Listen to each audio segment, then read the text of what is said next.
Oh, ito na talaga ata yung last update ko. Bukas kasi kailangan na talaga maglipat ng gamit, no? So, pwede pa naman siguro makasilip ng isa pa. Kaso, gagalawin ko na yung PC ko bukas kasi, no? Baka sa umaga or sa hapon. No? So, last update na to, no? May gusto lang akong ipakita na importante. Kasi bumabagsak rin tayo sa BTC, no? So, start tayo sa BTC, then papakita natin kung ano meaning na itong descending broadening wedge, widening wedge na to. Uh, Meron din tayo pag-uusapan sa unemployment rate, no?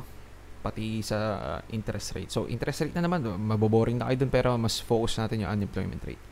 Okay, so anyway, BTC muna. Mabilis lang. So, nagdadump tayo sa BTC. Kahit Sunday, no? Siguro, ano to, no? Nagpe-pre-dump na agad to before mag-Monday kasi most likely sa Monday baka mas maraming bad news kumbaga kasi bubukas pa ang stock market. Expect natin na stock market medyo matatakot sa mga maraming bearish indications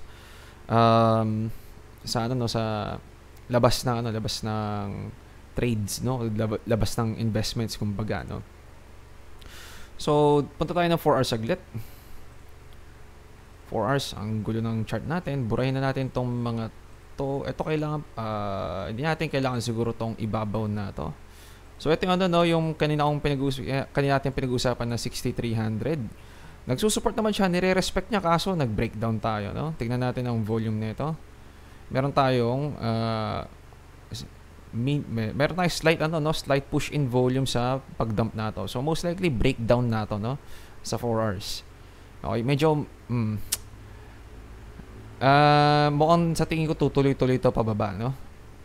So far hindi pa naman siya nagko-close below ng 6 ng golden pocket natin sa 4 hours. So mamaya pang 4 AM 'yan, at most likely tulog na ako niyan. Pero in case na pati sa golden pocket wala na talaga ang kakalabasan. Ang next na niyan yung mga swing lows na nito, swing lows. Then yung ito swing low na 53k, 53,600 area, 500, hindi ko sure. Tapos dito na sa mga 50k, no? So ang next target niyan most likely baka yung 56k ata. Double check lang natin. Dito meron din tayo mini support dito, no? Actually baka big support pala ito, no? Big support of some sort bago natin ma-break. Okay? So ito na yung susunod na importanteng support. 58,300 or 58,250 kumbaga, no? Tapos ang last support natin ito na. Yan, ito na yung last support natin. So aalisin ko na to kasi binreakdown na natin to, no? Ano pa bang pwede ko alisin dito? Naka-ready lang tong naka-ready lang tong box natin, naka-ready lang tong mga puting linya natin dito. Tapos yung mga mauunang support, ito muna. Ano to? Ito pala yung 0.88, sorry. So, ang kakalabasan, no, ang next target, ito, medyo malakas na support din dapat to, no? Pero, in case na ito, no, malakas na support dapat to, no? Yan, malakas na support dapat to. Makikita natin, medyo dun din ang area kung saan tayo nagbabounce ng maraming beses. Yan, tapos maraming beses. Pero na-break niya. Okay? So, ang kasunod, ito na talaga. Ito, no? Yan, dito sa some sort of order block na to. Pag pati ito na-break, expect natin, baka hindi na ma-hold din to, no? Itong 56k. Ito na yung susunod, no? Pero baka hindi na ma-hold sa tingin ko. Depende yun sa volume, no? So, sa nakita natin sa 4 hours, medyo supportado yung dump na to. At baka siguro tatama yung prediction ko ng ng dito pa tayo banda sa 50k. So sa ecological level ng 50k, no, pag yan pati ewan ko na lang pag pati yan na break, delikado yun. Okay?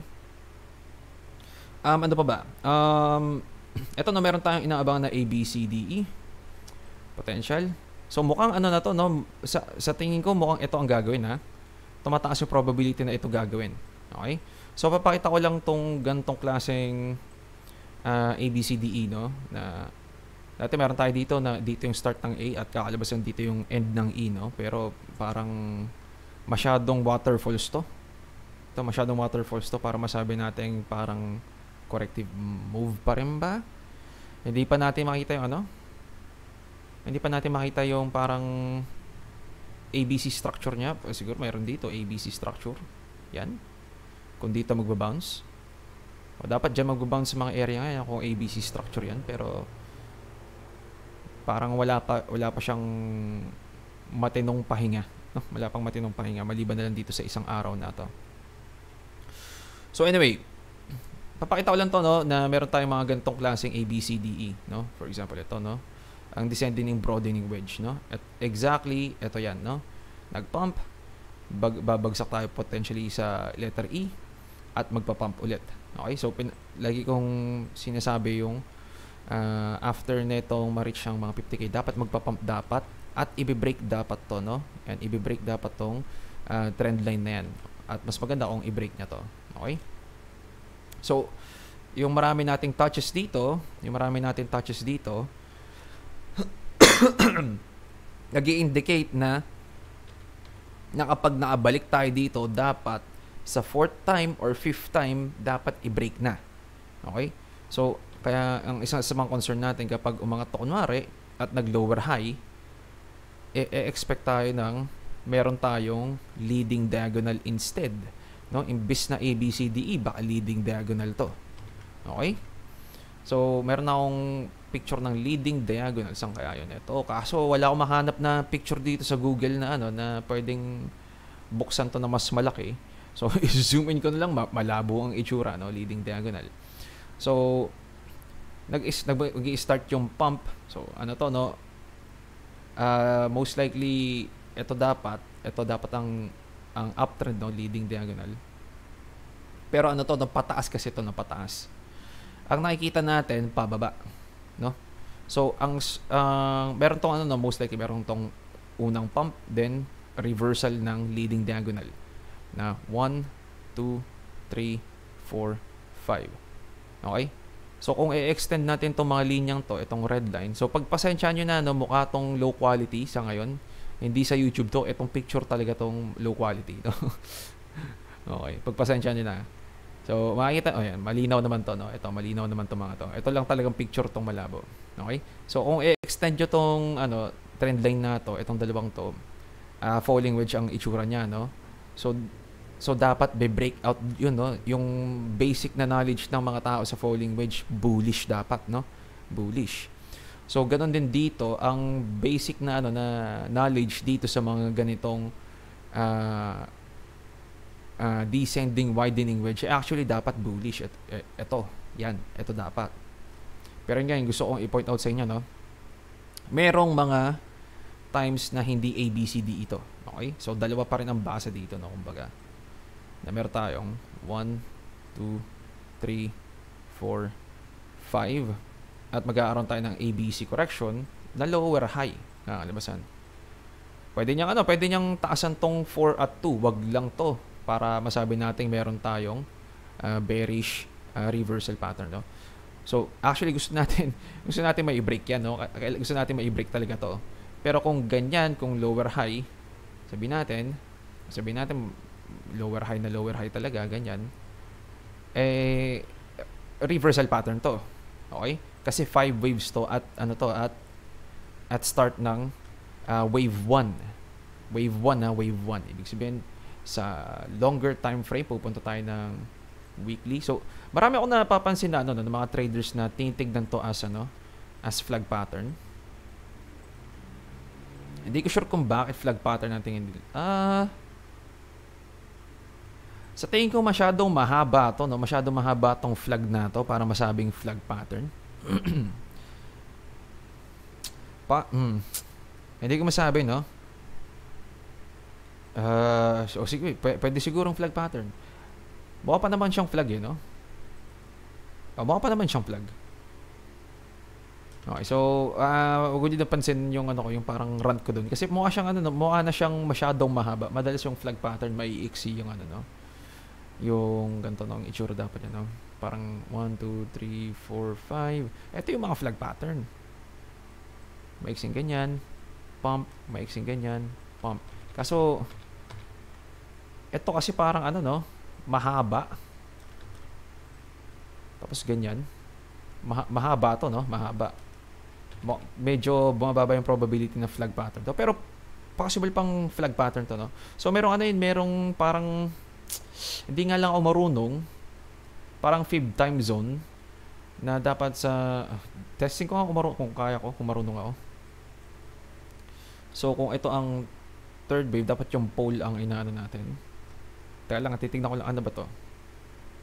Dalawang anchor point lang. So mula dito hanggang dito, tapos talagyan natin ng 1.618 siguro. Nasaan yung settings? Gawin natin tong 0.618. Dapat dito natatapos yung ano, dito natapos yung ang flag pattern. Okay, sa ganitong klaseng move, dapat dito, ang alam ko hindi ko sure kung tama to, pero sa alam ko, ito dapat ang katapusan ng flag pattern at doon dapat magbe-breakout.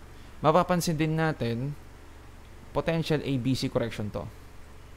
A, B, C correction. So, napag-usapan natin yung ABC correction kaninang umaga, yung video na yun, na possible maging ABC correction to. No? So, perfect na dito tayo sa C wave dapat, no?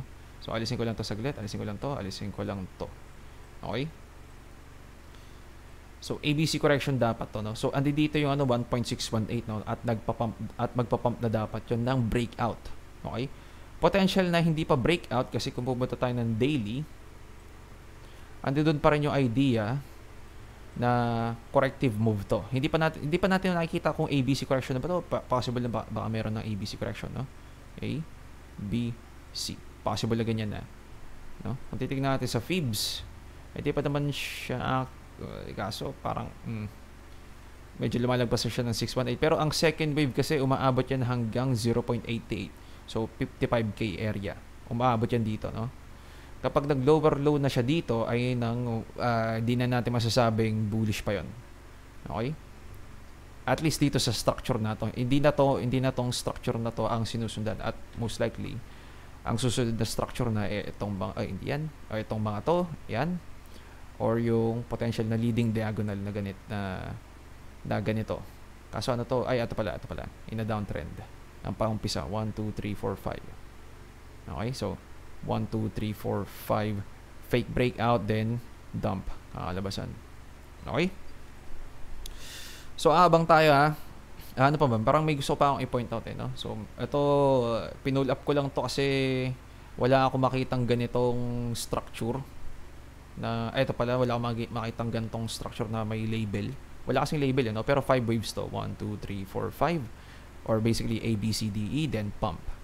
No? Ginagamit yung 1, 2, 3, 4, 5 sa, sa leading diagonal. Ito yung leading diagonal. Meron tayo 1, 2, 3, 4, 5, then A, B, C, dump. Okay? So, start ng downtrend to, kumbaga. Or basically, start ng bear market to. Itong in a downtrend na to. Okay? So, next, meron ba tayong parang picture dito? Ganito lang naman, no? Ito, kung bullish tayo, meron tayong pump din, A, B, C, D, E, pump. Pero kung wala lang dito yung picture na descending widening wedge, no? Wala eh. No, ito yung closest na itsura ng chart ni BTC ngayon. Ito ang closest, no? Ito. O, pwede natin masabi, ito rin pwede, no? Kaso ano to, no? Expanding wedge lang talaga to. Widening wedge lang talaga to. Na A, B, C, D, E, pump. Ganun pa rin naman, no? A, B, C, D, E, pump. Okay? So, ang kakalabasan, dalawa. Okay? Dalawa ang babantayan. Kung in case bumagsak na tayo dito sa point na to, makikita natin medyo nag-struggle pa siya. Nag-struggle pa. Dapat matibay yan. Pag ito nag-breakdown habang nag-update tayo at mataas yung volume. Delikado na si BTC talaga. Okay? So, alisin mo natin to.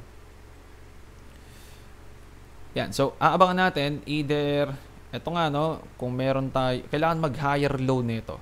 Kailangan mag-higher low, para mag-stay bullish. Dun sa A, B, C.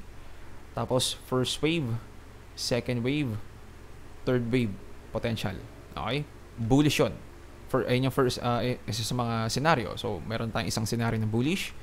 Meron tayong pangalawang scenario ng bullish, yung A, B, C, D, E.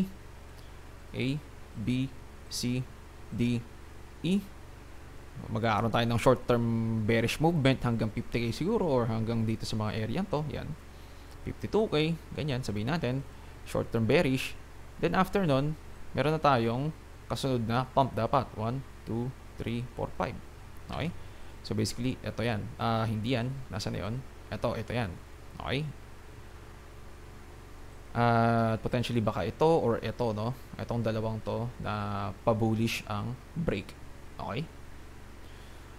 Pero pag hindi, so kanina, no, medyo parang tatlo yung bullish natin kasi meron pa tayong isa pang ganito na potential na bullish move. Parang ABC correction lang kasi to, no? Parang ABC correction lang rin naman kasi to. Kaso hindi kasi tayo nag-break dito, no? So, mas highly likely na baka ABC correction din. First wave, second wave, third wave. No? Labasan. So, ganun pa rin naman, no? Sabihin natin, include natin, tatlo pa rin yung bullish natin. Pero itong price action na ito, medyo delikado, Okay, medyo kung titignan natin yan sa weekly, weekends tuloy. Sa weekly, meron tayong napakalaking sign ng bearishness. So, kung matatandaan nyo, yung mga inverse hammer, yung mga hammer, o kaya yung mga doji candle, actually yung mga yon dumay-depende madalas yun kung nasa ang lugar siya. Kung nasa itaas siya or nasa ibaba. Kung natatandaan nyo yung yung parang mga mini tutorial ko sa mga candlestick patterns. So, for example, ito magkakaroon tayo ng bearish candle dito na parang spinning top. Meron tayong mga hammer candle pero red. Wala siyang walang kinalaman kung red o So ito for example, red na sabihin natin hammer nagpa-pump, no? Kasi galing siya sa ibaba. Dito naman galing sa itaas, hammer din pero nasa itaas naman siya. Magda-dump. Okay? So ito meron tayong hammer na naman ulit dito, magpa-pump. No? Magkakaroon tayo ng parang inverse hammer, spinning top, at magkakaroon tayo ng inverse hammer na naman. So dapat no?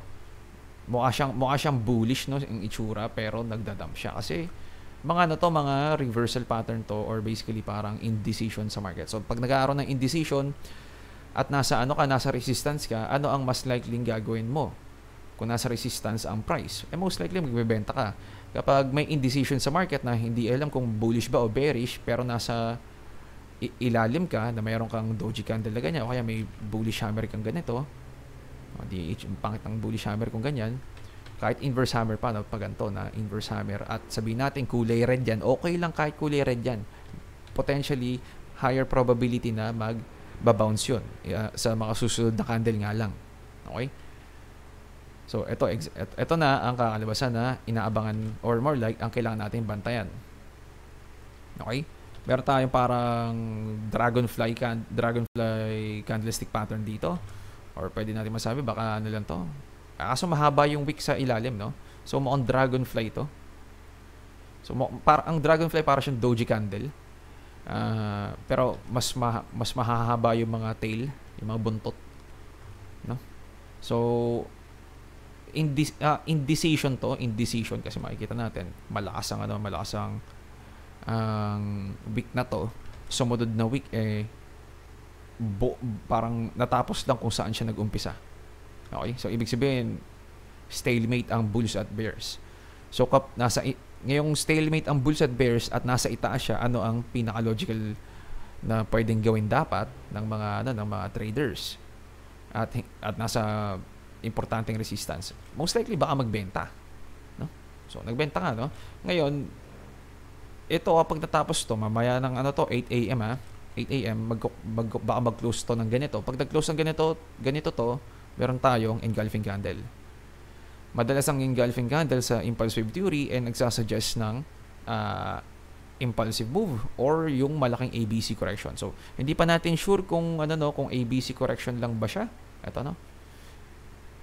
So kaya siya kaya doon natin malalaman yung mga impulse wave theory sa mga engulfing candle na ganon. Kasi pwede natin masabi, meron tayong ABC correction na ganyan, na capitulation, then pump na. Or sabihin natin, baka start ng impulse to the downside to. Na 1, 2, 3, 4, 5 na ganyan. Kunwari, possible. Okay? So, ano bang pinapoint out ko kanina? Ayun, tatlo yung bullish, isang bearish. Ang bearish natin, yung leading diagonal. Okay? So, tapos sa BTC,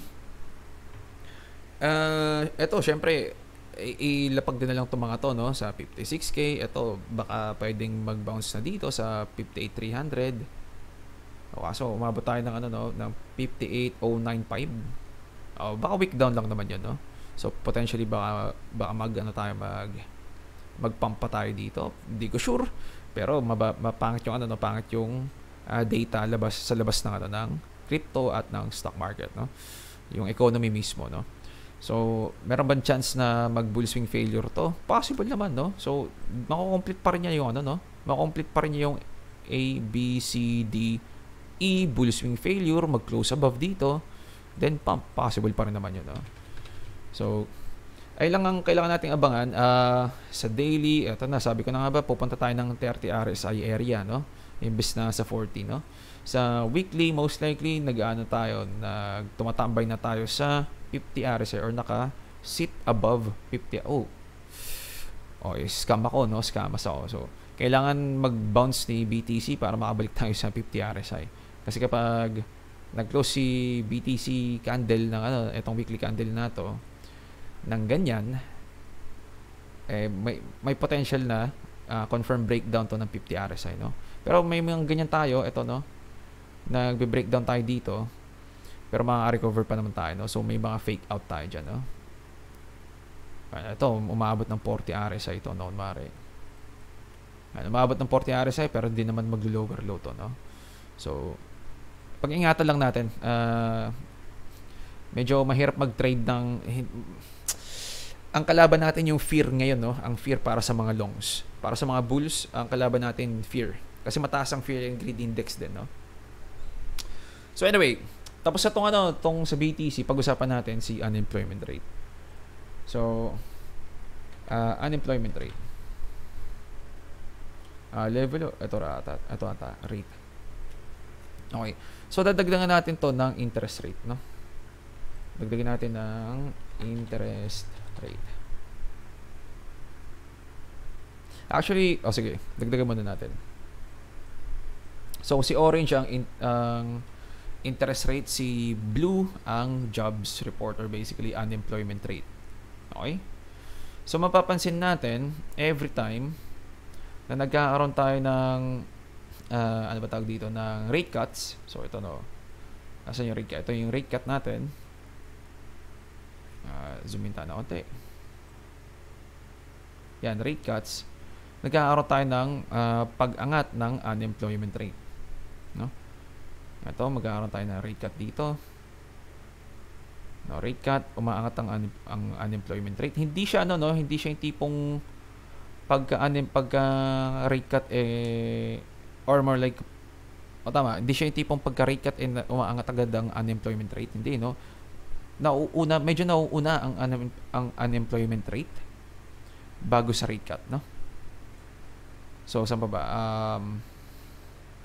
Yung mga matataas na levels ito, meron tayo dito pero saglitan lang to, no?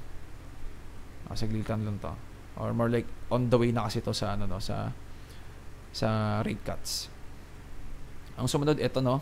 Yung medyo stable na siya. Medyo stable.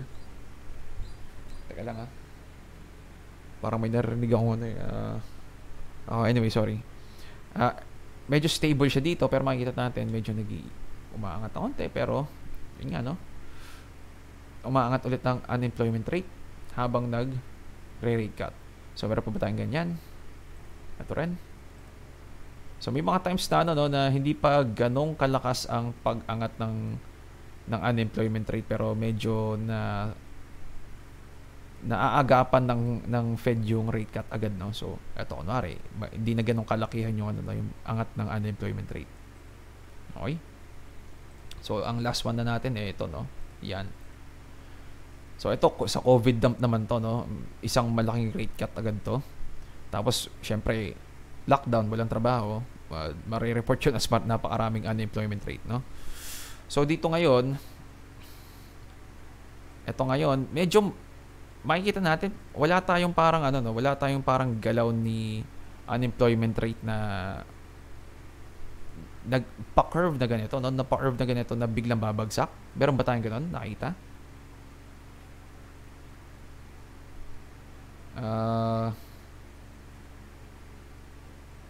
Ito lang siguro, no? Yan lang siguro. Tapos bumagsak. Tapos wala, meron pa ba? Wala na. Pero kumpara naman dito, malaki to, no? Malaki. Yung angat nito kumpara do sa ito, maliit to, no? So lahat ng to, no, na medyo pa-start. Ito. Pa-start. Kaso walang data dito sa left side. So medyo hindi pala kasama siguro to, no? So ito pa-start. Ito pa-start. Ito medyo ano pa, no? Medyo mahinang start pa to, pero yun nga, nag-pick up. Ito pa-start. Ito pa-start. At kung mapapansin natin, kung sasabihin natin, lalagyan natin ng bars pattern to. Saan ba yung bars pattern? Ito pala. So sa simula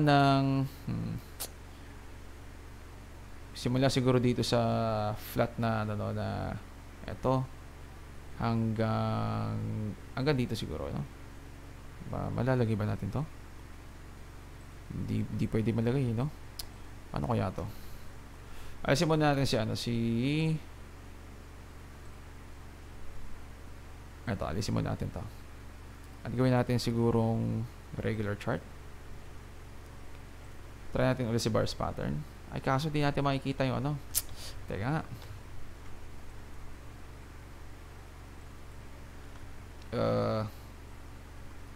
Ano ba? Taga lang nga, sorry. Ulitin lang natin. Interest rate. Yan. Pwede ko bang i-regular chart to? Okay, kung naka-regular chart siya at iba bars pattern ko, mula dito hanggang dito, ay, ba't ganun? Ay gumana yung medyo mahirap i-chart ng, hindi ko sure kung paano i-chart ng maayos to, no? Gusto ko ipakita yung yung curve na to. So ito, no. Ayaw kasi, hindi ko alam kung bakit Ghost feed siguro. Ay, ano ba to? Sorry. Okay, mapapahaba pa tayo dahil dito sa di ko sure kung anong ginagawa ko. Ay, ito, pwede to siguro. So, kung mapapansin natin, itong pag-angat ng itong unemployment rate na to, kung ikukumpara natin dito, paano kaya iayusin to? Visibility. Okay, hindi ko sure kung paano no? Baguhin na lang natin siguro yung kulay. Gawin natin puti. Yan. So, kung mapapansin nyo, medyo parehas tong galaw na to, no? So, dito rin, no? So, for example, dito, mula dito hanggang dito siguro. Ito yung most likely, ito yung bandang bottom. Usog natin to the right para di natin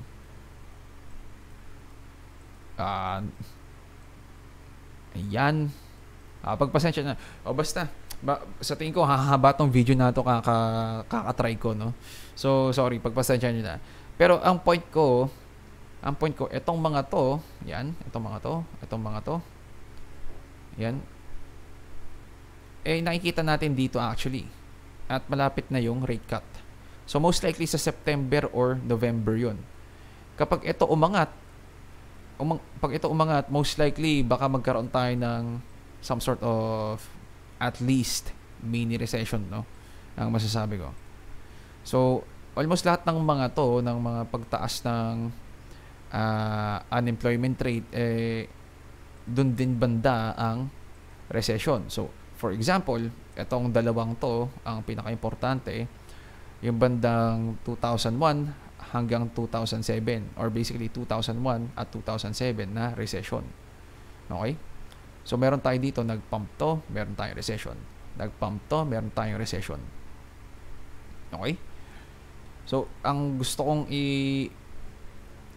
ipa-aware sa inyo, maging aware kayo na pag ito nag-pump, mataas ang probability na mag-aaroon tayong recession. Lalo na medyo hindi lang yung mga workers na nililay off ang nawawalan ng trabaho, baka pati yung mga taong nasa side yung cash nila na nauubusan na ng cash na magta-try maghanap ng trabaho pero hindi makahanap, or more like hindi sila ma-hire kasi ayaw na mag-hire ng mga companies, dadagdag yan sa unemployment rate. At baka ma-expect tayo ng medyo matinding bear market. Okay? At doon din papasok yung mga natin sa S&P 500 na potentially baka baka may reversal pattern to. Pero sa 20% pa natin mako-confirm yun 20% dito banda. Okay? Sa Nasdaq, ganun din naman, baka magkaroon na tayo ng some sort of pagbagsak. Kailangan natin tandaan sa stock market, ang pinaka-basic na definition ng downtrend, at least ma-break niya yung high nito, no? Actually, change of character pa lang pala yun, no? Change of character siguro. Ma-break na tong high na to, ibig sabihin may change of character tayo. Kapag na-break niya nagkaroon tayo ng lower high dito at na-break niya to, meron tayong start ng downtrend. Okay? Start ng downtrend. At ano yun? In na macro level yun kasi simula 2022. Okay? Dito tayo sa 2024. So, matagal tayong hindi pa nakakita ng nabe-break yung recent high. Okay? So, for example, ito makikita natin magpa-pump pero higher low at hindi niya nabe-break yung recent high. Ngayon, ito na meron din tayo dito, yan. Kasi hindi niya babalikan to. Yan. Yan. Tapos mababalikan niya na onte pero magpa-pump ng malakas, So, ang pinaka magpapa-confirm yung lower low nito. Ito, lower low niyan. Para masabi natin meron ng downtrend. Okay? Change of character pa lang to na most likely hindi na ma-hold yung recent high ang labasan, medyo sign of bearishness yun. At minimum na expectation ABC correction. Okay? Minimum expectation So, mga example niyan, ito kapag nagkaroon tayo ito yung recent high niya, sabihin natin kahit ito pa yung recent high niya, na ganyan. Pag na-break niya to, most likely meron pa tong kasunod. Yan. So, makikita natin meron tayong ABC correction. Some sort of A, B, potentially C. Ganyan ba? Basta gano'n, mukha tong parang 5, 1, 2, 3, 4, 5. Baka dito yung basta natapos ito, alam nating kapag nami-break tong mga ganito or dito sa mga area to, nag-aaroon siya ng mas malaking type of correction, So, pwede tayong maka-expect kapag ito na bagsakan niya below longer time frame na type of correction na nakakalabasan, Highly likely, So, ito ang sa S&P 500 naman, Itong recent high na to. Okay? So, ilan siguro update natin. Pasensya na yung pagpasensya na yung bagsak pala si BTC, Pagpasensya nyo yung kanina sa bars pattern, tinatry ko kasing pakita na medyo kamukha niya. Di pa natin nakikita na yung unemployment rate nagko-curve up, nagko-curve up ng hindi tumutuloy pataas, So, lahat ng mga curve up na to, aangat. Curve up na to, aangat. Curve up na to, aangat. Ito walang masyadong curve up to, no? Pero nagkaroon tayo ng 1989 to, no? Hindi ko sure kung ano meron dito. Pero meron tayong small na angat dito, no? Maliit na pag-angat, then sideways, tapos angat. Tapos ito, pa-curve up, angat. Pa-curve up, angat. No? Ito, pa-curve up, anong ma-expect natin? Most likely, aangat din to, no? At hindi pa tayo nakakita ng rate cut pa, no? So mahaba-haba to. Ibig sabihin, lalo na kapag walang rate cut, lalong aangat to, no? So kailangan na mag-rate cut ni Fed, no? So may mga nakikita pala akong last na. May mga na babasa pala ako or napapanood din na dalawang sitwasyon sa rate cuts. Kapag nag 50 basis points na doble, dalawang beses na 50 basis points. So most likely sa September at November. So end ng September at somewhere around sa November ang dalawang FOMC meeting na potentially mag-rate cut. Okay? So ang pinaka-expect ng mga tao ay baka mag 50 basis points agad. Hindi na 25 basis points dahil sa mataas na jobs report, no, itong unemployment rate. Okay? Or weakening labor market kumbaga. So ang kinakalabasan, pwede tayong magkaroon ng 4 na cuts. Basically, tig 50 na basis points.